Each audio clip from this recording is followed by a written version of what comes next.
क्या है? बोले भक्ति का मतलब होता है दृढ़ निश्चय, पूरा 100% भगवान पर भरोसा रख करके जीवन जीना, उसी को भगवान का भक्त कहा जाता है। वही भगवान का भक्त बन सकता है। जिनको भगवान पर पूरी तरह से भरोसा है, डुबाए या गिराए या संभाले, पूर्ण रूपेण जो उनको समर्पित हो गया है, वही भगवान का भक्त कहलाता है। आज आप कई सारे भक्तों की कथा सुनोगे, सब में एक चीज कॉमन है, मतलब सब में कुछ मिले ना मिले पर एक चीज सब में जरूर मिलेगी, इनका भगवान के प्रति जो विश्वास है वो सबका एक जैसा है। सबका एक जैसा मतलब चाहे कुछ भी हो जाए, चाहे जीवन उलट पुलट हो जाए, चाहे जीवन कैसा भी अच्छा बुरा कुछ भी हो जाए, पर एक भरोसो, एक बल, एक आस विश्वास, पूरा भरोसा है भगवान पर कि हमारे ठाकुर जी, हमारे प्रभु राम, हमारे आराध्य, जो भी आपके आराध्य हो, हमको कभी भी छोड़ेंगे नहीं, बीच मझधार में तो नहीं छोड़ेंगे। ऐसा भरोसा है ठाकुर जी के ऊपर के नहीं है? है? किस किस को है बताओ हाथ उठा के। वाह, सारे ही भक्त बैठे हैं यहाँ तो। फिर हम काय को कथा सुना रहे बेकार में, जब 100% भरोसा ही हो गया आपको, फिर तो कुछ सुनना बाकी नहीं है। इसका मतलब जानते हो हम ये बात क्यों कह रहे? ऐसा नहीं, हम ये नहीं बोल रहे कि आपको भरोसा नहीं है, पर अभी 100% नहीं है, अभी 1-8% है, 2-5% है, 10% है, ज्यादा से ज्यादा किसी का 20% है। बोले ना ना हमको तो पता भरोसा, अरे भरोसा होता, पूर्ण रूपेण भरोसा होता तो कब की नैया उनके हवाले छोड़ करके उनके भजन में 24 घंटा लग जाते। अभी थोड़ी ना लगे, अभी तो सबकी चिंता है, छोरी का ब्याह करना है, छोरा को बेटा नहीं हो रहा और बहू कहना नहीं मान रही, अभी चारों तरफ दृष्टि बस वहीं जाती है, कौन क्या कर रहा है, कैसे कर रहा है। अभी कहाँ भरोसा जागा, अभी कहाँ विश्वास जागा। ऐसा थोड़ी भरोसा दिखने में तो एकदम अलग होता है। भरोसा जो शास्त्रों में हमने पढ़ा है, भक्तों के चरित्र में पढ़ा है, वो तो एकदम अलग ही होता है। भक्ति का मतलब होता है भगवान पर दृढ़ विश्वास।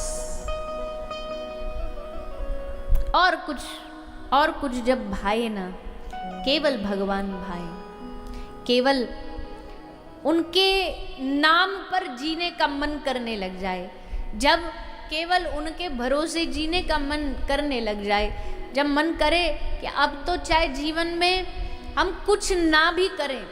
अच्छा, ये वो वाले भरोसे की बात कर रहे हैं हम, जो खुद ना भी खाओ ना तो भी वो आकर के खिला दे। जैसे लोग कहते ना, अच्छा जी तुम अन्न नहीं खाओगे तो वो थोड़ी आकर के खिला देगा। बोले क्यों नहीं खिलाएगा?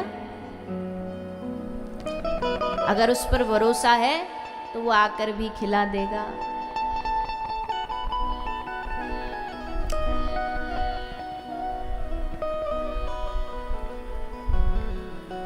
एक दृष्टांत सुनो।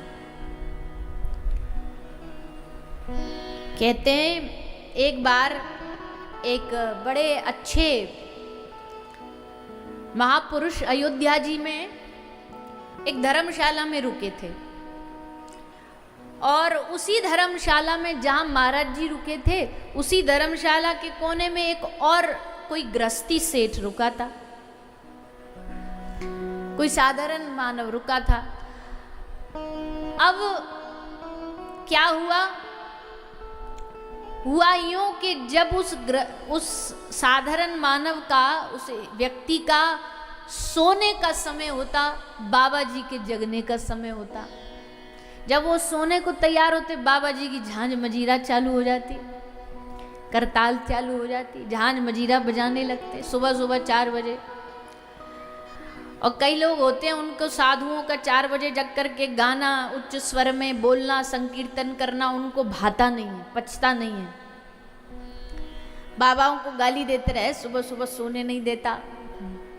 एक तो खुद करते नहीं है, और जब कोई सामने से कोई कर भी रहा होता है तो उसको 100 गालियां सुना देते हैं। सुबह सुबह आ जाते हैं ये लेकर के झांझ मजीरा, काम धंधा कुछ है नहीं, हमारी और नींद खराब कर देते हैं। अरे नींद नहीं खराब कर रहे, तुम्हारा कल्याण कर रहे हैं, पर हमारी बात समझ में आती नहीं। तो 2-4 दिन ऐसे होता रहा। बाबा जी सुबह जगते, झांझ मजीरा बजाते, इसके सोने का समय डिस्टर्ब हो जाता। तो एक दिन लड़ने आ गया महाराज जी से, बोले क्या ये झांझ मजीरा, सीताराम सीताराम सीताराम, बावरे हो गए सीताराम गाते गाते। क्या है सीताराम में? कोई भगवान भगवान नहीं होता, ये पागलपन है। भगवान होता दुनिया में तो हम भी मानते, हमें पता है वो दिखता ही नहीं तो होगा कहां से, वो बोलता ही नहीं तो होगा कहां से। अरे जो चीज होती है दिखती तो है, जब दिख ही नहीं रहा तो मतलब है ही नहीं। महात्मा जी ने कहा भैया ऐसे मत बोलो, हमारे भगवान हैं, हमारे आराध्य हैं, उनके लिए ऐसा हम सुन नहीं सकते। लेकिन क्यों नहीं सुन सकते?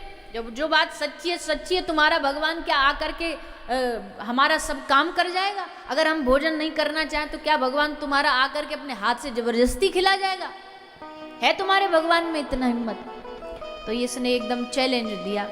महाराज जी ने भी राम नाम के भरोसे बोल दिया, बोले हाँ है हिम्मत, खिला जाएगा, अपने हाथ से ही खिला जाएगा तुझे।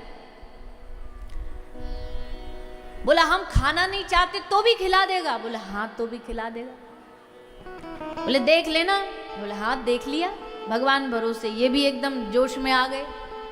तो सेठ बोला ठीक है, चैलेंज करते हैं। क्या चैलेंज करते हैं? बोले तुम्हारे भगवान में अगर इतनी ताकत है तो हम उसको 1 दिन का चैलेंज दे रहे हैं। कल रात होने से पहले पहले हम संकल्प ले रहे हैं, हम नहीं खाएंगे कुछ भी, पर अगर तुम्हारे भगवान में ताकत है हमें खिला के दिखाए, हम मान जाएंगे। मान क्या जाएंगे? हम भी तुम्हारी जगह ये कपड़ा पड़ा बदल कर हम भी झांझ मजीरा लेके तुम्हारे संग फिर सीताराम सीताराम गाएंगे। महाराज जी ने भी कह दिया ठीक है भैया, चैलेंज एक्सेप्टेड। जा, कल रात होने तक हमारे राम जी, हमारे सीताराम जी तुझे भोजन कराएंगे, तुझे करना पड़ेगा। बोले हम नहीं करेंगे। बोले देखते कौन जीतता। अब वो निकला व्यक्ति, अब उसने मन में क्या विचार किया? बोले घर गया तो घर पत्नी हो सकता है जबरदस्ती करके खिला दे, बच्चे खिला दे। समाज में रहा तो समाज में भी ऐसी कोई ना कोई परिस्थिति सिचुएशन आ सकती है कि खिला दे। ऐसा काम करता हूँ, जंगल में जाता हूँ अकेला, कोई होगा ही नहीं तो प्रेशर कौन करेगा खिलाने का? जंगल में अकेला जाऊंगा, कल शाम होने तक जंगल में ही रहूंगा, निकलूंगा ही नहीं बाहर, देखता हूँ कौन खिलाता मुझे। तो चला गया जंगल में, एक पेड़ पे ऊपर छुप के बैठ गया। दिखे ही ना हम किसी को, दिखेंगे ही नहीं तो कौन हमको खिला देगा? तो पेड़ में छुप के बैठ। और उधर जो महाराज जी हैं धर्मशाला में बैठे बैठे राम जी को हाथ जोड़ के कह रहे प्रभु जोश जोश में चैलेंज तो ले लिया, अब नाक मत कटवा देना, क्योंकि हमारी तो कटेगी नहीं, आप ही की कटेगी। आपका ही 1 नंबर कम हो जाएगा बेचारा, ये भक्त बनने से रह जाएगा, आपकी काउंटिंग भक्तों की कम हो जाएगी। अगर इसको भक्त बनाना है प्रभु तो कुछ तो आपको चमत्कार करना पड़ेगा। भगवान भी बड़े खिलाड़ी हैं, बड़े लीलाधारी हैं, लीला करते हैं। तो क्या लीला करी? ये पेड़ पे छुपा बैठा था। सोई महाराज उस जंगल में बहुत सारे कुछ व्यापारी एक गांव से दूसरे गांव जा रहे थे, उनकी पूरी फौज जा रही थी, यात्रा जा रही थी। बीच में थक गए तो पेड़ के नीचे बैठ गए, बोले लाओ निकालो अपना अपना भोजन निकालो, भोजन खाते हैं। तो व्यापारियों ने पूरा भोजन निकाला और भोजन निकाल के थाली सजा करके इतने खाने को तैयार ही हुए कि उनको बड़ी जोर से घोड़ों की थाप की आवाज़ आई, बहुत सारे घोड़ों की थाप की हिनियाने की आवाज़ आई। तो समझ गए कि कोई डाकुओं का झुंड आ रहा है लूटने के लिए हमें। तो जैसा जहाँ सामान और भोजन जो था वहीं के वहीं छोड़ के व्यापारी जान बचा के उठ के भाग गए, भोजन वहीं रह गया। अब आया डाकुओं का झुंड, पूरे डाकुओं का झुंड आया। झुंड ने आकर के चारों तरफ देखा, सामान भी रखा, भोजन भी रखा है। डाकुओं को लगी थी भूख, बोले सरदार भोजन खा लें, इतना सुंदर बढ़िया भोजन मिला है। सरदार बोला रुको,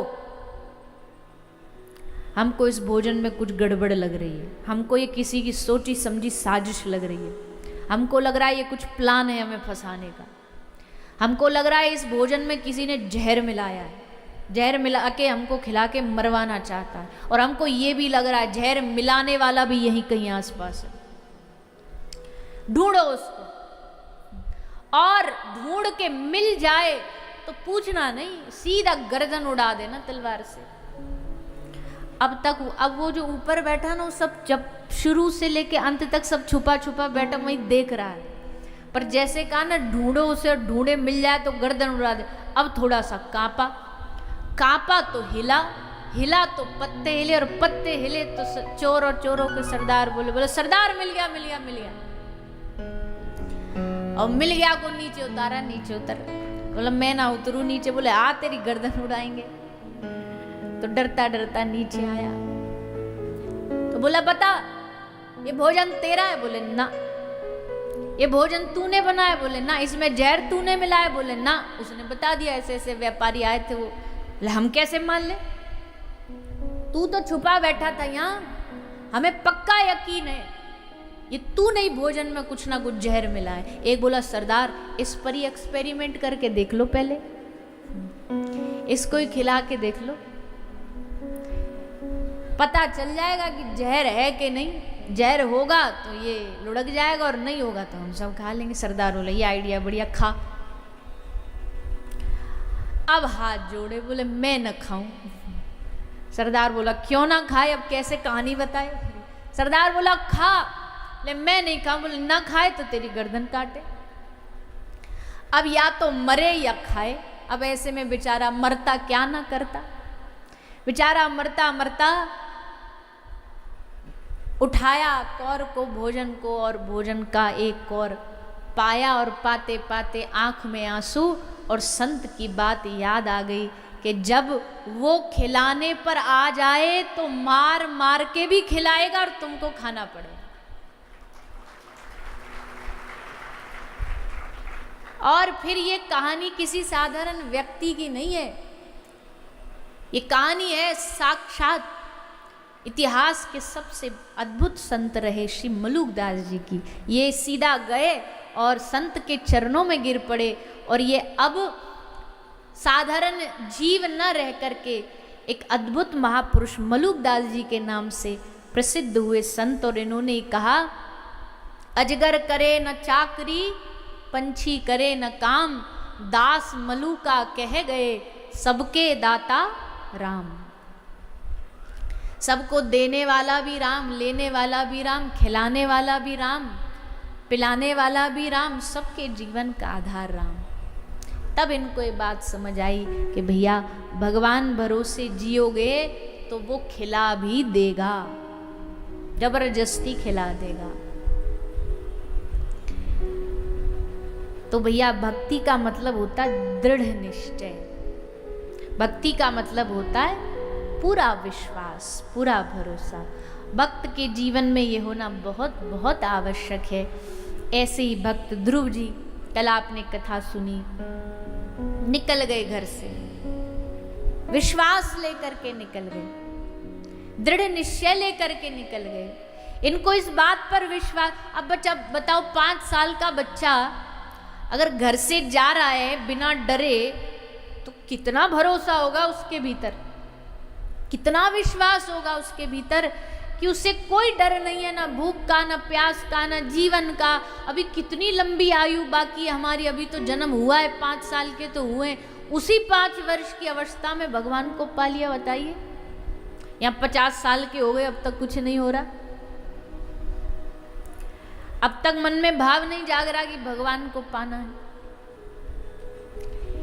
ऐसे भक्तों की क्या कहें भैया, जिनका जीवन शुरू होते ही भक्ति से जुड़ जाए। ऐसी भक्ति तो किसी परम सौभाग्यशाली को मिलती है। वैसे तो भक्ति किसी भी उम्र में मिल जाए वो कृपा ही है, क्योंकि भक्ति अनमोल खजाना है, जब भी मिल जाए कृपा ही है। पर उसमें भी भाग्यशाली वो लोग होते हैं जो समय रहते भक्ति पा लेते। समय रहते जो समझ जाते हैं।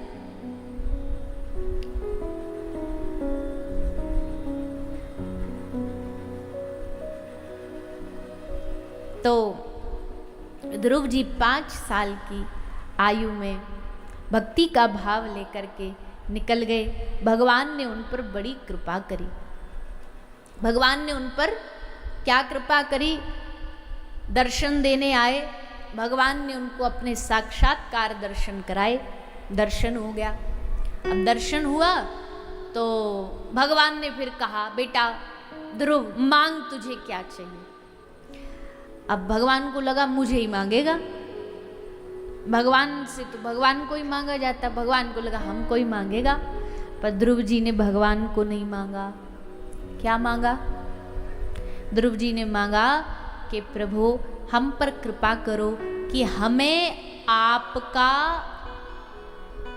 सत्संग मिल जाए, हमें आपकी भक्ति मिल जाए, हमें आपकी भक्ति का व्यसन लग जाए, रोग लग जाए, नशा लग जाए। मतलब बात की गंभीरता यह है कि भगवान के भक्त जानते हैं भगवान मिलने के बाद भी काम तो सत्संग ही आएगा, काम तो भक्ति आएगी। और वो इसलिए क्योंकि भगवान तो बड़े बिजी हैं, आते भी तो थोड़ी बहुत देर आते हैं दर्शन देने के लिए। उनके जाने के बाद फिर कौन साथ देता है? उनका सत्संग, उनकी भक्ति वही साथ देती है। इसलिए समझदार भक्त भगवान से हमेशा सत्संग मांगते। आगे पृथु महाराज की कथा थी, उन्होंने भी भगवान से क्या मांगा? बड़ी विचित्र चीज मांगी पृथु महाराज ने। तो क्या कह रहे भगवान से? भगवान से कह रहे प्रभु मेरे हर रोए को श्रवण इंद्री बना दो, मतलब कान बना दो, मेरे हर रोम को कान बना दो। भगवान ने बोला ये किस लिए? 2 कान कम है क्या? बोले हाँ बहुत कम है। क्यों? बोले आपकी कथा 2 कान से सुनता तो हूं पर तृप्ति नहीं होती, इसलिए 2 कान से काम नहीं चलता। इसलिए मैं चाहता हूं मेरे रोम का हर शरीर का रोआ श्रवण इंद्रिय बन जाए और हर रोए से मैं आपकी कथा सुन, सत्संग सुन। ऐसा महत्व है भगवान की कथा का, ऐसा महत्व है भगवान के सत्संग का। अब ध्रुव जी ने भगवान को प्राप्त किया। भगवान से कह रहे प्रभु हमको अपने संग ले चलो। भगवान ने कहा नहीं, अभी समय नहीं आया है तुम्हें ले जाने का, अभी तो घर जाओ और जाकर के सबसे पहले अपनी उस सौतेली माँ को प्रणाम करना। ध्रुव जी जब घर आए, अच्छा एक बात और है, जब भक्ति आती है ना तो ये ईर्ष्या खत्म हो जाती है। भक्ति आती है तो बदले की भावना खत्म हो जाती है। अभी तक हमारे हृदय में बदले की भावना है, अभी हमारे हृदय में बहुत ईर्ष्या की भावना है, इसका मतलब भक्ति नहीं आई है। अभी हम किसी को देख देख करके बस ईर्ष्या ही कर रहे हैं, अच्छा उसने हमारे साथ ऐसा कर दिया, अब देखो हम उसके साथ क्या करते हैं। ये भाव अभी तक मन में, तो इसका मतलब अभी भक्ति नहीं आई है। अभी तो बस ऐसे ऊपर ऊपर तैर रहे हैं, अभी डूबे नहीं। ध्रुव जी जब वापस लौटे तो उन्होंने अपनी माँ से भी पहले प्रणाम किया, अपनी छोटी सौतेली माँ को, सुरुचि को। बोले तुम ना होती, आपके वो कड़वे वचन ना होते तो ना ध्रुव के हृदय पर ठेस पहुंचती और ना ध्रुव घर से जाते और ना भगवान के दर्शन होते। कभी कभी किसी किसी के कड़वे शब्द ना हमारा जीवन बना देते। उस समय वो कड़वे शब्द हमको बड़े निगलने में बड़ी परेशानी होती है कि हमसे बताओ ऐसा बोल दिया, हमसे ऐसा कह रहे, पर वही हमारा जीवन का अच्छा निर्माण करते। वाहवाही हमारे जीवन को अच्छा नहीं बनाती, पर जो कटे शब्द होते हैं, जो हमें जलाने वाले शब्द होते हैं, वो हमारे जीवन का निर्माण करते हैं। वो हृदय पे ऐसा घाव छोड़ते हैं तो उससे हमारे उज्जवल भविष्य का निर्माण होता। हाँ, उस समय सहने में एक थोड़ी बड़ी कठिनाई होती है। उस समय लगता है भाई हमने तो कुछ किया ही नहीं और देखो ये कैसा बोल रहा है हमसे, कैसी बात कर रहा है हमसे। होता कि नहीं होता ऐसा? उस समय तो हमें बड़ा गुस्सा आता है, उस समय तो हमें बड़ा लगता है कि एकदम सर पकड़े फोड़ दें इसका। और जब बाद में वो घाव जब हमें मजबूत बना देते हैं, तब हमें समझ आता है भगवान ने ये क्यों किया हमारे जीवन में, क्यों ये परिस्थिति लाई, हमें मजबूत बनाने के लिए, ये मेरा भक्त कच्चा ना रह जाए इसके लिए। तुकाराम जी जब उनकी पत्नी टॉल्स्टॉय एक दार्शनिक विदेशी हुए, उनकी पत्नी ये बड़ी झगड़ालू थी, बड़ा झगड़ती थी, बात बात पर झगड़ती थी। तो इनसे कोई पूछा, बोले महाराज आप कैसे, आपको नहीं लगता कि आपका सारा दुनिया तो सम्मान करती है और घर में आप जैसे पहुंचो तो आपके जो घर वाले हैं, आपकी जो पत्नी है, ये आपको एकदम उल्टा सीधा खरा खोटा सुनाती है। तब उन्होंने कहा, तुकाराम जी ने कहा सारी दुनिया तो वाहवाही करती है, हमको कैसे पता चलेगा अभी हम कितने पानी में हैं। ये जनवाने के लिए भगवान ने हमको ऐसी पत्नी दी है जो ठोक बजा के देखती रहती है कि अभी ये कितना पहुंचा। तो जीवन में ऐसे एक आध जरूर रहते हैं जो आपको ठोक ठोक के देखते रहते हैं कि गड़ा कच्चा है कि पक गया है। वो हमारा टेस्ट लेते हैं, परीक्षा लेते हैं कि कितना पका है कितना कच्चा है। तो ध्रुव जी को वो शब्द ना बोले गए होते तो ध्रुव घर से क्यों जाते। ध्रुव जी आके सबसे पहले सूर्य जी को, फिर अपनी माता को और फिर पिताजी को प्रणाम करते।